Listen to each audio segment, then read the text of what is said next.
So there are certain things called trust factors on a website. One of them is a phone number. Real companies have phone numbers on their desktop version of it on the top right-hand corner. And on mobile, it's the click to call icon. So there are certain things called trust factors on a website. One of them is a phone number. Real companies have phone numbers on their desktop version of it on the top right-hand corner. And on mobile, it's the click to call icon. If you're not having your phone number front and center, then they're going to subconsciously wonder how real you are. And Oh, then, wait, hold on. I need to clarify that one because it's not about the phone number. The feeling is I want to feel like safe, like this is a yes, real person. yes, Safety is a feeling. And the way I feel safe is things that establish the credibility aspect, like a phone number. And I think you mentioned too, um, like social proof kind of things, like yes, logos, icons of people that you worked with. That yep, makes me feel safe. So it's not yes, about being credible. It's not about the credibility. The credibility is about making someone feel safe. That's a really important point for consultants and coaches because we feel like we need to establish our credibility. So we're going to give a whole list of our credentials. But what we're really trying to do is make someone feel safe that I'm somebody who delivers, I'm legit, and I deliver on what I say. yeah, absolutely. And the way you do that is with phone numbers, testimonials, reviews, and trust statements like join dozens of coaching clients who have changed their life.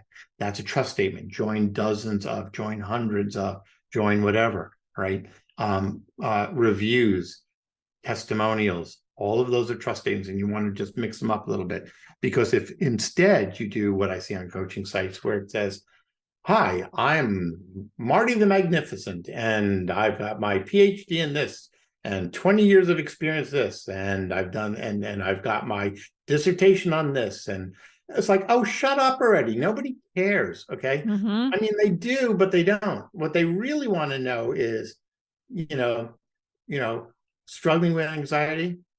So was I. And so were the dozens of clients that I've helped.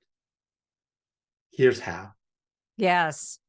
So much better. Like I mean, I have not put like I have a master's in organization development. When I was a consultant, I put it I had a master's degree at all those years at Disney. I don't say, and I would love it if people would say at least, hi, I'm Marty, and it would be in that second person. A lot of times people would put it in the third person. Betsy Jordyn is a world-renowned consultant, with a master's degree working with organizations like Disney versus the way I try to teach my clients and the way I try to model it is, yeah, I could throw in my credentials, but it's really a part of my story. I get Yes. it. I left Disney after, I left my high profile role at Disney to start my own business. And it was really scary for me. It was a huge nebulous transition. And then I wound up like recreating my career, my job. And now I did this. And this is what led me here. I could tell that all of that credentially stuff, but I don't have to like throw it in somebody's face. Like, and you were saying the opera thing, me, me, me, me, me. Yeah, yeah. It's okay to have the credentials. You've got people who've got their PhD or their masters or they've got massive experience. Those are all good things, but that's not what you lead with. You lead with what's in it for the visitor, and then you can say, with how many years were you at Disney again? About 8. All right. So with 8 years at Disney, which was a wonderful home where I grew and learned, it was scary to transition. But what I Mm-hmm. learned, all right, so you've got the Disney, you got the 8 years, what I've learned, all right?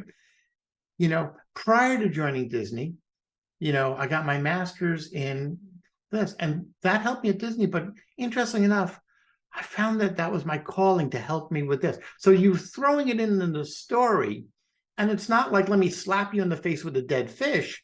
It's part of the story. One of the things we tell people all the time is give me some love. Give me love on the website. Matter of fact, you've heard me say this. People want to feel safe. They want to feel like you care about them. And it helps if you actually do care about them. That's like, don't fake it, actually care about them.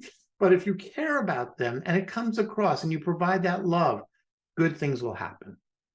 I love that. It's so they want to feel like, so this sounds like what the feeling that somebody wants to have is I want to feel secure that you're legitimate and that you have You have the proof to back you up, and that's in the form of phone numbers, social proof, testimonials, client spotlights, all that kind of stuff. They want to feel like you care about them. And that is related to how you even share your credentials in that sort of like engaging way, that it's about you and making them feel that way. What's the third? The third element is what to do. Yeah. So how do you convey to that person, like, this is what you're supposed to do next? Okay. So that's simple. I will, but I just want to put one last bow kind of on that. How do I feel? All Okay, right. cool. And your website does this. So this is really a good thing. All right. Yay. So you're really curious what I'm going to say now, aren't you? Yes. I could tell. All right. So when somebody lands on your website and look at it, you want them to feel like, oh my God, I found her. My life would not be complete without Betsy, right? And when you look at Betsy, say she evokes those feelings, and your website needs to do that too.